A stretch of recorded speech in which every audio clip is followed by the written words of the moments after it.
Hindi ito yung pinunta ko pero tuwan-tuwa talaga ako dahil natagpuan ko tong may pa-unlimited. Bawat tuhog mo ng masarap na malinamnam na sibuyas sa kanilang suka. At dahil bihira lang tayo makatagpo at sulit sa murang halaga lang, abay naparami talaga ako ng tuhog din eh. Galante nga to si kuya sa sibuyas kaya refill lang siya ng refill habang kumakain tayo. Tapos eto na naman, syempre sasandok na naman tayo. Abay grabe, tignan mo naman yung itsura niyan. Talaga naman, tapos isusubo mo.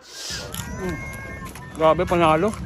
Hindi talaga yun yung pakay ko dahil pinuntahan nga natin dito yung may pa-unlimited rice na may 2-piece chicken tsaka may pa-combo na 1-piece liempo tapos may kasamang 1-piece chicken. Unlimited rice din yan. Yan talaga yung pinuntahan natin pero madami nga tayo natagpuan dito. Iba't ibang klase mga pagkain. May pares, may siomay at kung ano-ano pa. Bonus pa dito na napakaganda ng lokasyon na to. Kung kayo'y mag-jowa, nako, ispat na ispat to para dito. Alam niyo na yun, maglambing-lambingan. Pero papunta na ako dito sa may iniihaw na pusit. Natakam talaga ako kasi bihira lang ako makakita niyan dito. Ang daming sibuyas nakalagay dyan nga ganina.